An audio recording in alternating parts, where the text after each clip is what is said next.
Hinikayat ni PNP Chief General Romel Francisco Marbil ang mga police unit sa Pilipinas na paigtingin ang kanilang operasyon laban sa mga high-value criminals at wanted persons para maging matiwasay ang isipan ng mga Pinoy habang naglalakad sa kalye. Ito ang nilalaman ng sinulat ng aking dipugang kumpadre Non Alquitran, ang isa sa mga batikang kolumnista ng Filipino Star ngayon. Ayon pa kay Non, iginiit ni Marbil na ang broader, more aggressive campaign ay upang itaguyod ang national security at masiguro ang ligtas na kapaligiran para sa lahat ng mga Pinoy. Our paramount objective is the safety and security of every Filipino family and community. By apprehending these criminals, we are making significant strides in ensuring that our citizens can live without fear and in peace, sabi ni Marbil. Ready? Wow! Ang hakbangin ni Marbil ayon pa kay dipugang kumpadre Non Alquitran ay maaaring maaga pa, subalit kasama na ito sa paghahanda ng PNP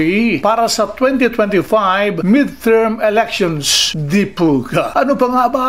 Ang ibinigay na halimbawa ni Marbil sa mga police units ay ang kahindik-hindik na performance ni CIDG Director Major General Leo Paco Francisco laban sa high-value criminals at wanted persons. Hindi lang yan. Itong innovative na pamamaraan ni Francisco sa paglutas ng kaso ay nagbunga rin sa pagkakaaresto sa mga suspects sa pagpatay kina Geneva Lopez at Israeli boyfriend sa Central Luzon at sa Australian national sa Cavite. O hindi ba fresh pa sa isipan ninyo ang mga kasong yan, mga kosa? Kaya hindi nahirapan si Marbil na purihin itong si Francisco at gawin siyang role model ng mga police units, lalo na yung gustong mapromote. Sana magan, mukhang halatado ka na paring nun, ha? Kaya wag na kayo magtaka, mga kosa, kung si Francisco ang incoming NCRPO chief.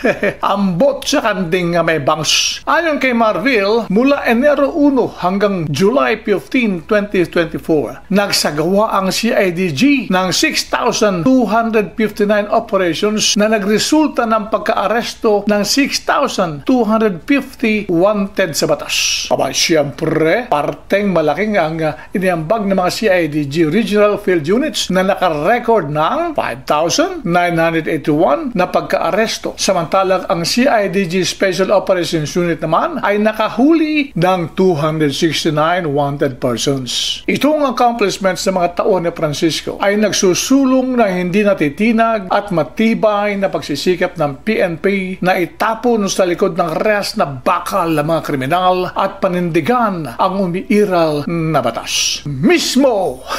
Kailangan pa bang i-memorize yan? Kaya lang, pinag-iingat ni Marbil ang kapulisan sa pagpatupad nila ng kanilang tungkulin laban sa mga kriminal at wanted persons. Ayaw kasi ni Marbil na madagdagan pa ang bilang ng 16 na pulis na nagbuwis ng buhay at 40 iba pa na nasugatan habang nagsasagawa ng operasyon. We honor the bravery and commitment of our men and women in uniform who risk their lives daily. Their dedication to their sworn duty to serve and protect is truly admirable. Yan daw ang sinabi ng Top Cat.